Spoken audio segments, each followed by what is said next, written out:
Welcome to the Reading Room. Today we dive straight into To Kill a Mockingbird, a story of childhood, courage, and justice in the Deep South. No fluff, just words that matter. Let's begin. Part 1. When he was nearly 13, my brother Jim got his arm badly broken at the elbow. When it healed and Jim's fears of never being able to play football were assuaged, he was seldom self-conscious about his injury. His left arm was somewhat shorter than his right. When he stood or walked, the back of his hand was at right angles to his body, his thumb parallel to his thigh. He couldn't have cared less so long as he could pass and punt. When enough years had gone by to enable us to look back on them, we sometimes discussed the events leading to his accident. I maintain that the Yules started it all, but Jem, who was 4 years my senior, said it started long before that. He said it began the summer Dill came to us, when Dill first gave us the idea of making Boo Radley come out. I said if he wanted to take a broad view of the thing, it really began with Andrew Jackson. If General Jackson hadn't run the creeks up the creek, Simon Finch would never have paddled up the Alabama, and where would we be if he hadn't? We were far too old to settle an argument with a fistfight, so we consulted Atticus. Our father said we were both right. Being Southerners, it was a source of shame to some members of the family that we had no recorded ancestors on either side of the Battle of Hastings. All we had was Simon Finch, a fur-trapping apothecary from Cornwall whose piety was exceeded only by his stinginess. In England, Simon was irritated by the persecution of those who called themselves Methodists at the hands of their more liberal brethren, and as Simon called himself a Methodist, he worked his way across the Atlantic to Philadelphia, thence to Jamaica, thence to Mobile, and up the St. Stephen's. Mindful of John Wesley's strictures on the use of many words. In buying and selling, Simon made a pile practicing medicine, but in this pursuit, he was unhappy lest he be tempted into doing what he knew was not for the glory of God, as the putting on of gold and costly apparel. So Simon, having forgotten his teacher's dictum on the possession of human chattels, bought 3 slaves and, with their aid, established a homestead on the banks of the Alabama River some 40 miles above St. Stephen's.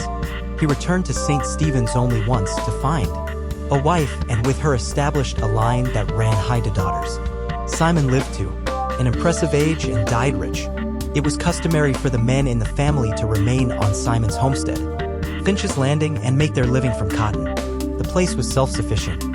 Modest in comparison with the empires around it, the landing nevertheless produced everything required to sustain life except ice, wheat flour, and articles of clothing supplied by riverboats from Mobile.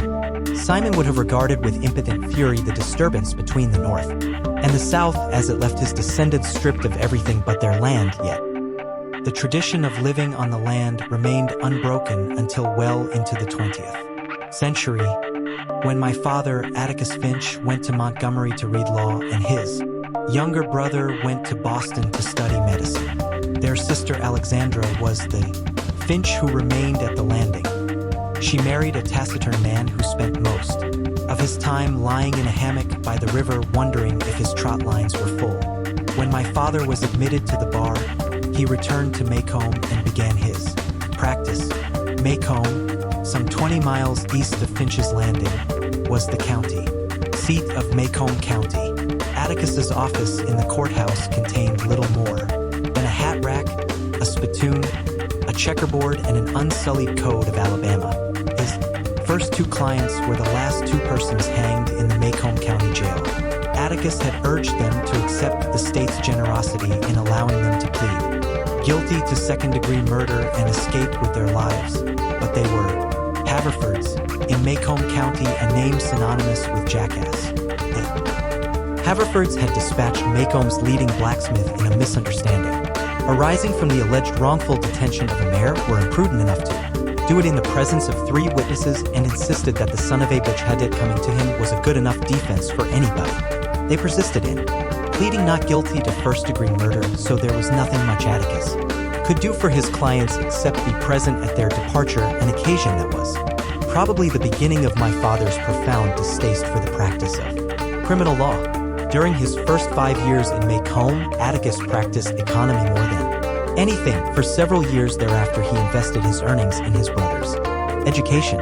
John Hale Finch was 10 years younger than my father and chose to Study medicine at a time when cotton was not worth growing, but after getting Uncle Jack started, Atticus derived a reasonable income from the law.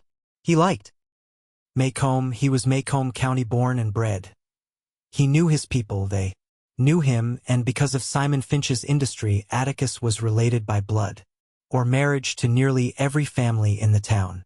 Macomb was an old town, but it was a tired old town when I first knew it. In rainy weather, the streets turned to red slop. Grass grew on the sidewalks. The courthouse sagged in the square. Somehow it was hotter than a black dog suffered on a summer's day.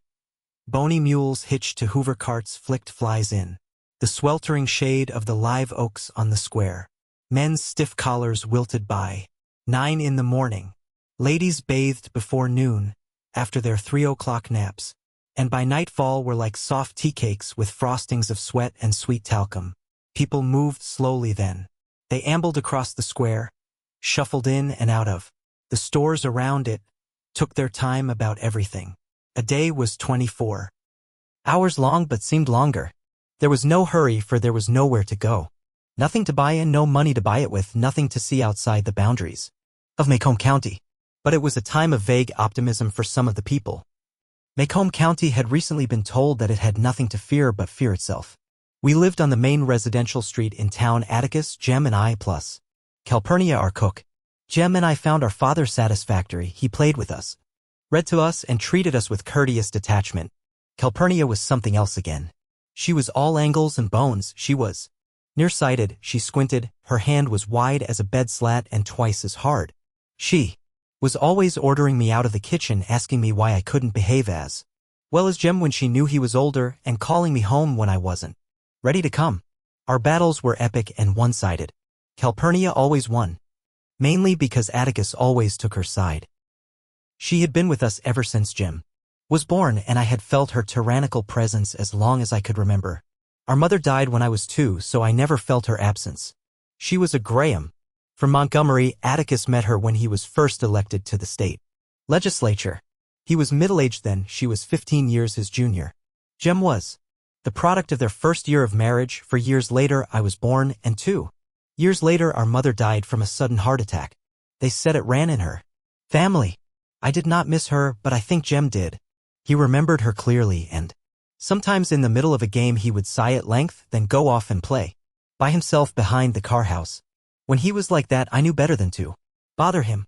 When I was almost 6 and Jem was nearly 10, our summertime boundaries within calling distance of Calpurnia were Mrs. Henry Lafayette Dubos's house, 2 doors to the north of us, and the Radley place 3 doors to the south. We were never tempted to break them. The Radley place was inhabited by an unknown entity, the mere description of whom was enough to make us behave for days on end. Mrs. Dubose was plain hell. That was the summer Dill came to us early one morning as we were beginning our day's play in the backyard, Jem and I heard something next door in Miss Rachel Haverford's collard patch. We went to the wire fence to see if there was a puppy Miss Rachel's rat terrier was expecting. Instead, we found someone sitting looking at us. Sitting down, he wasn't much higher than the collards. We stared at him until he spoke. Hey yourself, said Jem pleasantly. I'm Charles Baker Harris, he said. I can read. So what? I said. I just thought you'd like to know I can read. You got anything needs readin', I can do it. How old are you? Asked Jem. 4.5. Goin' on 7. Shoot, no wonder then, said Jem, jerking his thumb at me. Scout yonder's been readin' ever since she was born, and she ain't even started to school yet. You look right puny for goin' on 7. I'm little but I'm old, he said. Jem brushed his hair back to get a better look. Why don't you come over? Charles Baker Harris, he said. Lord, what a name. It's not any funnier in yours. Aunt Rachel says your name's Jeremy Atticus Finch. Jem scowled. I'm big enough to fit mine, he said. Your name's longer and you are. Bet it's a foot longer. Folks call me Dill, said Dill, struggling under the fence. Do better if you go over it instead of under it, I said. Where'd you come from? Dill was from Meridian, Mississippi, was spending the summer with his aunt, Miss Rachel, and would be spending every summer in Macomb from now on. His family was from Macomb County originally. His mother worked for a photographer in Meridian, had entered his picture in a beautiful child contest and won $5. She gave the money to Dill, who went to the picture show 20 times on it. Don't have any picture shows here except Jesus ones in the courthouse. Sometimes, said Jem. Ever see anything good? Dill had seen Dracula, a revelation that moved Jem to eye him with the beginning of respect. Tell it to us, he said. Dill was a curiosity. He wore blue linen shorts that buttoned to his shirt. His hair was snow white and stuck to his head like duck fluff. He was a year my senior, but I towered over him. As he told us the old tale, his blue eyes would lighten and darken. His laugh was sudden and happy. He habitually pulled at a cowlick in the center of his forehead. When Dill reduced Dracula to dust, and Jem said the show sounded better than the book, I asked Dill where his father was. You ain't said anything about him. I haven't got one. Is he dead?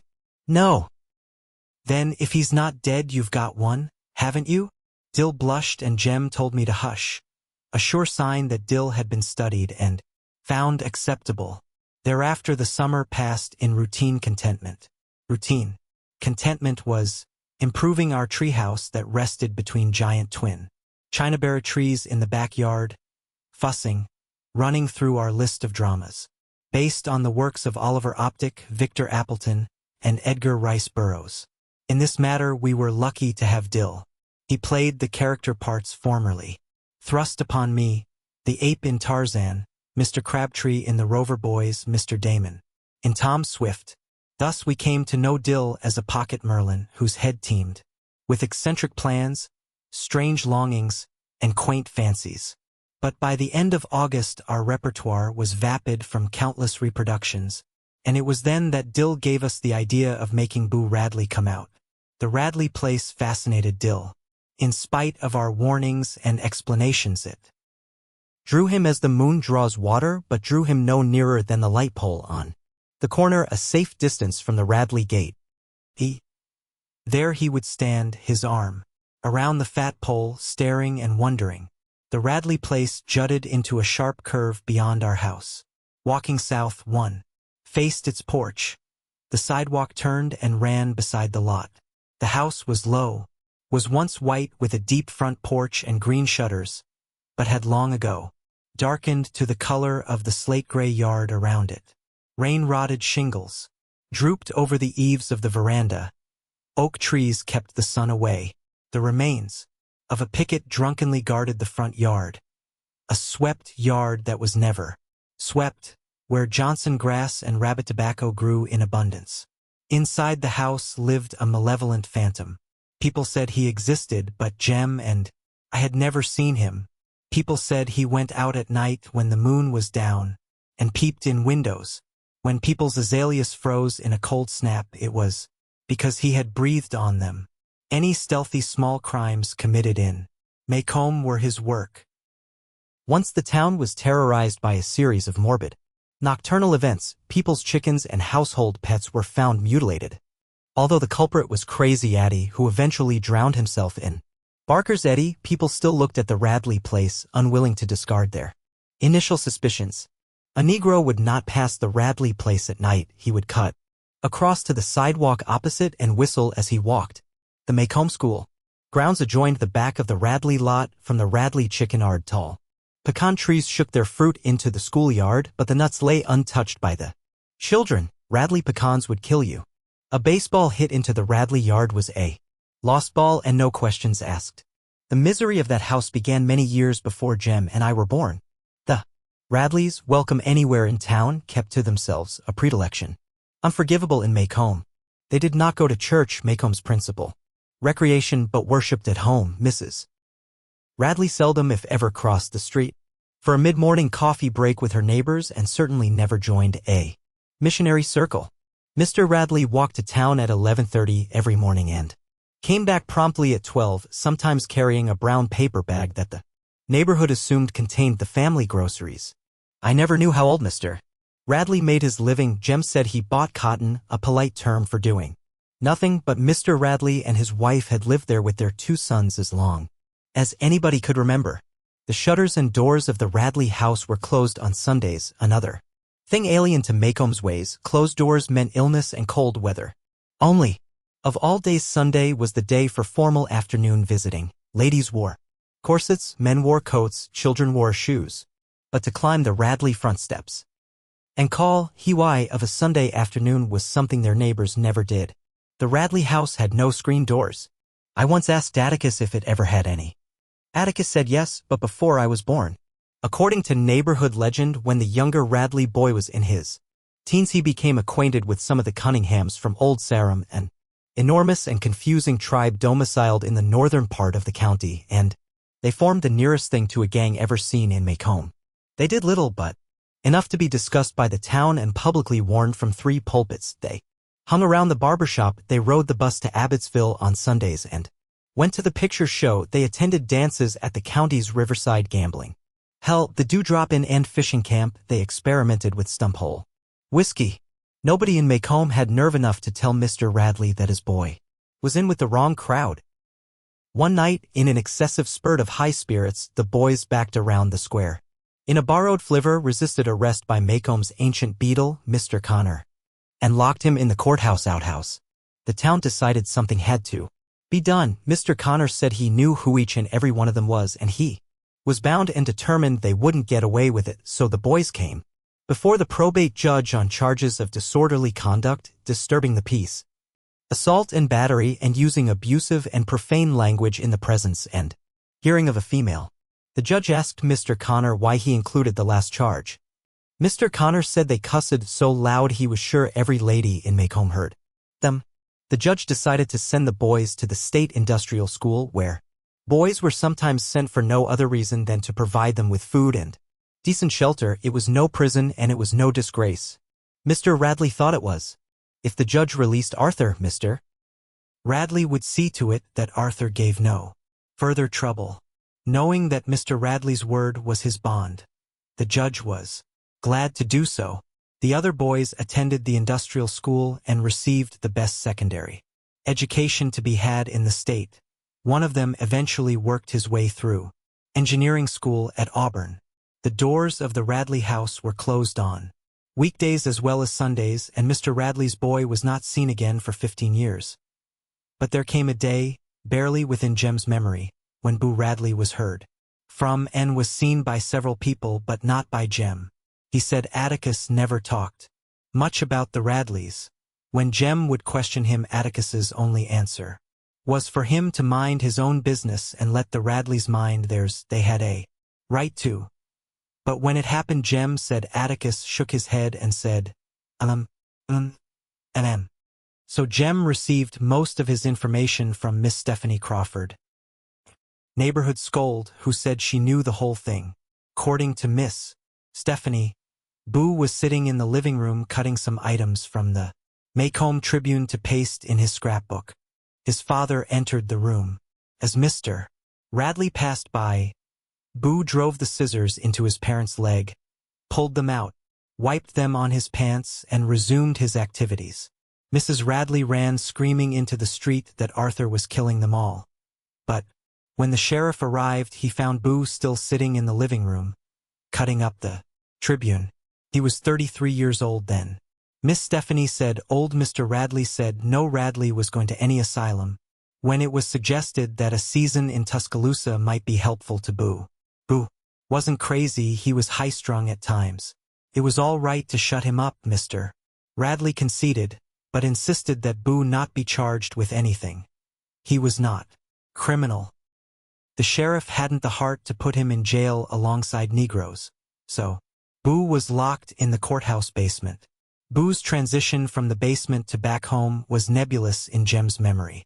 Miss Stephanie Crawford said some of the town council told Mr. Radley that if he didn't take Boo back, Boo would die of mold from the damp. Besides, Boo could not live forever on the bounty of the county.